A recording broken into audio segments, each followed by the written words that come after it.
ಪ್ರಿಯ ನಿರೀಕ್ಷಕರೇ, ನಮಸ್ಕಾರ. ಬೀರ್ಬಲ್ನ ವಿಶೇಷ ಕಾರ್ಯಕ್ರಮಕ್ಕೆ ಆತ್ಮೀಯವಾದ ಸ್ವಾಗತ. ವೀಕ್ಷಕರೇ, ಎಲ್ಲರೂ ಹೇಗಿದ್ದೀರಾ? ನಿಮ್ಮ ಕತೆ ಬಿಡಿ. ಪಾಪ ಬಂಗಾಳದಲ್ಲಿ ಈಗ ಮಮತಾ ಬ್ಯಾನರ್ಜಿ ಅವರ ಪರಿಸ್ಥಿತಿ ಹೇಗಿದೆ ಅಂದರೆ, ರಾಜಕಾರಣಿ ಬದಲಿಗೆ ಈಗ ಅವರು ಬಂಗಾಳದಲ್ಲಿ, ಬರೀ ಬಂಗಾಳ ಅಷ್ಟೇ ಅಲ್ಲ, ಇಡೀ ದೇಶದಲ್ಲೇ ಮೀಮ್ ಮೆಟೀರಿಯಲ್ ಆಗಿ ಬದಲಾಗ್ಬಿಟ್ಟಿದ್ದಾರೆ. ಸಣ್ಣ ಸಣ್ಣ ಮಕ್ಕಳು ಕೂಡ ಇವತ್ತು ಬಿಳಿ ಸೀರೆ ಮತ್ತು ಕನ್ನಡಕ ಧರಿಸ್ಕೊಂಡು ಮಮತಾ ಬ್ಯಾನರ್ಜಿಯವರ ಸ್ಟೈಲ್ನಲ್ಲಿ ಹುಂಬ ರಂಭ ಅಂತ ಮೀಮ್ಗಳನ್ನು ಮಾಡ್ತಾ ಇದ್ದಾರೆ.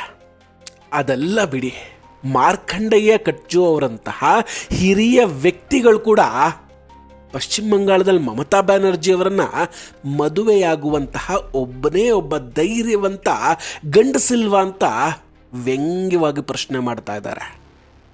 ಬಂಗಾಳದ ಹಿರಿಯ ನಾಗರಿಕರು ಕೂಡ ಈಗ ಮಮತಾ ಅವರ ನಡೆಯನ್ನು ನೋಡಿ ಮೀಮ್ಗಳನ್ನು ತಯಾರಿಸ್ತಿದ್ದಾರೆ ಅಂದರೆ ಪರಿಸ್ಥಿತಿ ಎಷ್ಟು ಹದಗೆಟ್ಟಿದೆ ಅಂತ ಇಮ್ಯಾಜಿನ್ ಮಾಡ್ಕೊಳ್ಳಿ.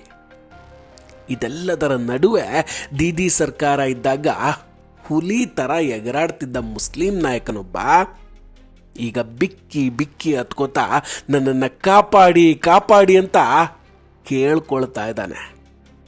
ಅಷ್ಟಕ್ಕೂ ಏನೇನು ನಡೀತಾ ಇದೆ ಬಂಗಾಳದಲ್ಲಿ? ದೀದಿಯ ಪಾಡು ಹೆಂಗಾಗಿದೆ? ಮುಸ್ಲಿಂ ನಾಯಕ ಏನಾದ? ಇದೆಲ್ಲದರ ಬಗ್ಗೆ ಡಿಟೇಲ್ ಆಗಿ ಮಾತಾಡ್ತಾ ಹೋಗ್ತೀನಿ. ವಿಡಿಯೋವನ್ನು ಕೊನೆವರೆಗೂ ಮಿಸ್ ಮಾಡದೆ ನೋಡಿ. ಇನ್ನೂ ಕೂಡ ನಮ್ಮ ಬೀರ್ಬಲ್ ಚಾನಲನ್ನು ಸಬ್ಸ್ಕ್ರೈಬ್ ಮಾಡಿಲ್ಲ ಅಂದರೆ ಈ ಕೂಡಲೇ ಸಬ್ಸ್ಕ್ರೈಬ್ ಮಾಡಿ ಹಾಗೂ ಬೆಲ್ ಐಕಾನನ್ನು ಕ್ಲಿಕ್ ಮಾಡಿ. ವೀಕ್ಷಕರೇ, ಪಶ್ಚಿಮ ಬಂಗಾಳದಲ್ಲಿ ಪಾಲ್ಟಾ ಅನ್ನೋ ವಿಧಾನಸಭಾ ಕ್ಷೇತ್ರದ ಬಗ್ಗೆ ಚುನಾವಣೆ ನಂತರವೂ ಕೂಡ ಸಾಕಷ್ಟು ಚರ್ಚೆ ನಡೀತಾ ಇದೆ. ಅಲ್ಲೊಬ್ಬ ಊರು ಹಾಳು ಮಾಡುವಂತಹ ನಾಯಕನಿದ್ದಾನೆ. ತನ್ನನ್ನು ತಾನು ಪುಷ್ಪಾ ಸ್ಟೈಲ್ನ ಅಲ್ಲು ಅರ್ಜುನ್ ಅಂತ ಬಿಲ್ಡಪ್ ಕೊಡ್ತಾ ಇದ್ದ. ಈಗ ಆತನ ಕತೆ ಏನಾಯಿತು ಅಂತ ಹೇಳ್ತೀನಿ ಬನ್ನಿ. ಈತನ ಹೆಸರು ಜಹಂಗೀರ್ ಖಾನ್. IPS ಅಧಿಕಾರಿ ಅಜಯ್ ಶರ್ಮಾ ಅವರು ಅಲ್ಲಿಗೆ ಬಂದಾಗ ಭಯಂಕರ ಹೀರೋಯಿಸಮ್ ತೋರಿಸಿದ. ಚುನಾವಣೆಯ ಸಮಯದಲ್ಲಿ ಶಾಂತಿಯಿಂದ ಇರುವಂತೆ ಅಧಿಕಾರಿಗಳು ಹೇಳಿದಾಗ ಪುಷ್ಪಾ ಸಿನಿಮಾದ ಸ್ಟೈಲ್ನಲ್ಲಿ ಜಕೇಗ ನೈಸಾಲ, ನಾನು ಯಾರಿಗೂ ಬಗ್ಗೋದಿಲ್ಲ ಅಂತ ಡೈಲಾಗ್ ಹೊಡೆದಿದ್ದ. ಆದರೆ ಈಗ ಕಾಲ ಬದಲಾಗಿದೆ. ಮೇ 4ನೇ ತಾರೀಕು ಅಂದರೆ ಫಲಿತಾಂಶದ ನಂತರ ಆತನ ಮೇಲೆ ಸಾಲು ಕ್ರಿಮಿನಲ್ ಪ್ರಕರಣಗಳು ದಾಖಲಾಗ್ತವೆ. ಈಗ ಅದೇ ನಕಲಿ ಪುಷ್ಪ ಕೋರ್ಟ್ಗೆ ಅಲಿತಾ ಇದ್ದಾನೆ. ಬಗ್ಗೋದಿಲ್ಲ ಅಂದವನು ಈಗ ಅಕ್ಷರಶಃ ಕೋರ್ಟ್ ಮೆಟ್ಟಿಲ್ ಹತ್ತಿ ಅಳುತ್ತಾ ಇದ್ದಾನೆ. ಹುಜೂರ್ ಬಚಾಲಿಜಿಯೇ, ಸ್ವಾಮಿ ನನ್ನ ಕಾಪಾಡಿ ಅಂತ ಬೇಡ್ಕೊಳ್ತಾ ಇದ್ದಾನೆ.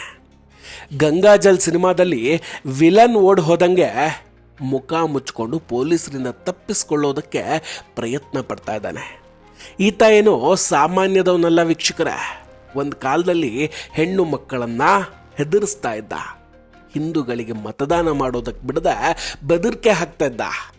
ಈಗ ಹೆದರಿ ಅವನೇ ಬಿಲ ಸೇರ್ಕೊಂಡಿದ್ದಾನೆ.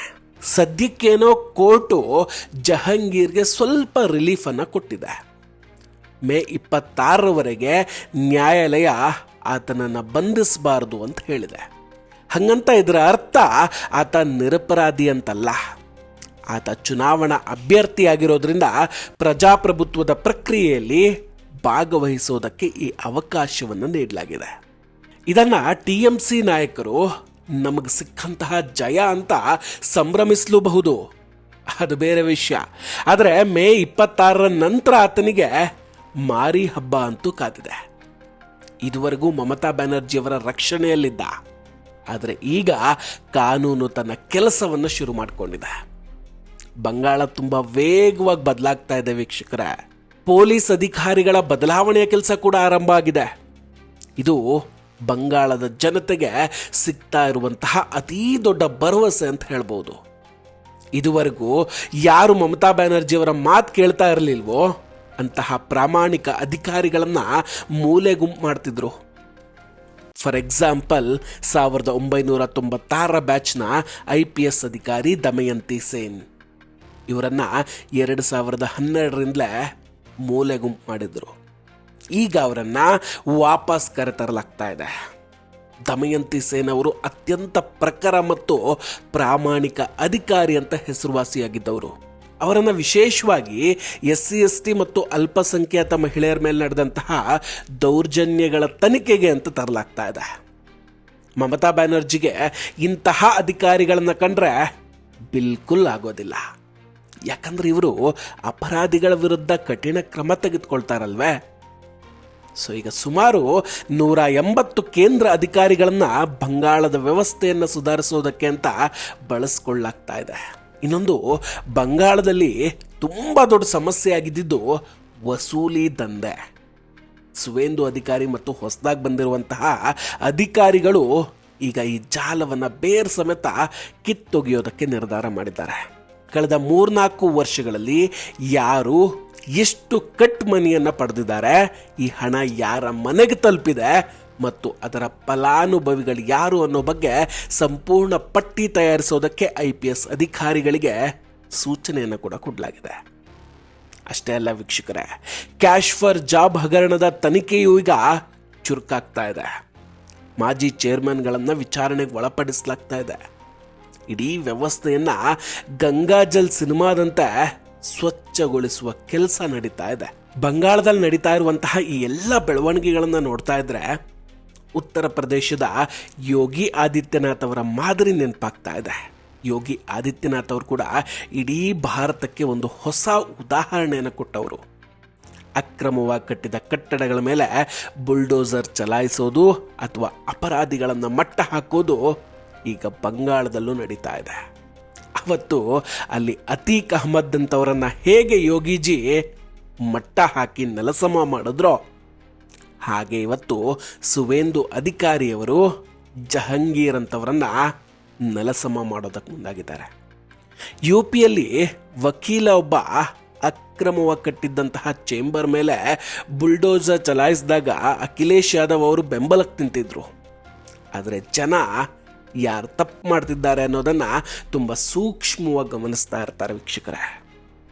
ಇನ್ನೊಂದು ಅಚ್ಚರಿ ಏನಂದರೆ, ಈಗ ಮುಸ್ಲಿಂ ಮಹಿಳೆಯರು ಕೂಡ ಯೋಗಿ ಮಾಡೆಲ್ ಬೇಕು ಅಂತ ಕೇಳ್ತಾ ಇದ್ದಾರೆ ಬಂಗಾಳದಲ್ಲಿ. ಅಂದರೆ ಬಂಗಾಳದಲ್ಲಿ ಕೇವಲ ಅಧಿಕಾರ ಬದಲಾವಣೆ ಅಲ್ಲ, ಬದಲಿಗೆ ಇಡೀ ವ್ಯವಸ್ಥೆಯ ಬದಲಾವಣೆ ಅಗತ್ಯ ಇದೆ. ವ್ಯವಸ್ಥೆ ಬದಲಾಗಬೇಕಾದ್ರೆ ಆಡಳಿತಗಾರ ಸರಿಯಾಗಿರಬೇಕು. ಒಬ್ಬ ಕೆಟ್ಟ ಆಡಳಿತಗಾರನ ಕೆಳಗೆ ಪ್ರಾಮಾಣಿಕ ಅಧಿಕಾರಿಗಳು ಕೂಡ ಭ್ರಷ್ಟರಾಗುವ ಅನಿವಾರ್ಯತೆ ಇರುತ್ತೆ. ಸೊ ಆ ಆಡಳಿತಗಾರ ಸರಿಯಾದರೆ ಇಡೀ ವ್ಯವಸ್ಥೆ ಸರಿಯಾಗುತ್ತೆ. ಈಗ ಬಂಗಾಳದಲ್ಲಂತಹ ಭಯದ ವಾತಾವರಣವನ್ನು ಹೋಗಲಾಡಿಸಿ ಕಾನೂನಿನ ಭಯವನ್ನು ಅಪರಾಧಿಗಳಲ್ಲಿ ಹುಟ್ಟಿಸುವ ಕೆಲಸ ಶುರುವಾಗಿದೆ. ಜಹಂಗೀರ್ ಖಾನ್ ಅಂತವರು ಈಗ ಕೋರ್ಟ್ನಲ್ಲಿ ಅಳ್ತಾ ಇರೋದೇ ಇದಕ್ಕೆ ಸಾಕ್ಷಿ ವೀಕ್ಷಕರೇ. ನಿಜಕ್ಕೂ ಇದು ಬಂಗಾಳದ ಜನತೆಗೆ ಸಿಕ್ಕಂತಹ ಹೊಸ ಭರವಸೆ, ಹೊಸ ಯುಗದ ಆರಂಭ ಅಂತಲೇ ಹೇಳ್ಬೋದು. ವೀಕ್ಷಕರ, ಇದೆಲ್ಲದರ ಬಗ್ಗೆ ನಿಮ್ಮ ಅಭಿಪ್ರಾಯ ಏನು? ದಯವಿಟ್ಟು ಕಮೆಂಟ್ ಮಾಡಿ ತಿಳಿಸಿ. ನಾವು ಕೊಟ್ಟಂತಹ ಮಾಹಿತಿಗಳು ನಿಮಗಿಷ್ಟ ಆಗಿದ್ದರೆ ವಿಡಿಯೋವನ್ನು ಲೈಕ್ ಮಾಡಿ ಹಾಗೂ ಶೇರ್ ಮಾಡಿ. ಇನ್ನೂ ಕೂಡ ನಮ್ಮ ಬೀರ್ಬಲ್ ಚಾನಲನ್ನು ಸಬ್ಸ್ಕ್ರೈಬ್ ಮಾಡಿಲ್ಲ ಅಂದರೆ ಈ ಕೂಡಲೇ ಸಬ್ಸ್ಕ್ರೈಬ್ ಮಾಡಿ ಹಾಗೂ ಬೆಲ್ ಐಕಾನನ್ನು ಕ್ಲಿಕ್ ಮಾಡಿ. ನಮಸ್ಕಾರ, ಟೇಕ್ ಕೇರ್ ಆ್ಯಂಡ್ ಬಾಯ್. ಮತ್ತೆ ಭೇಟಿಯಾಗೋಣ. ಜೈ ಹಿಂದ್.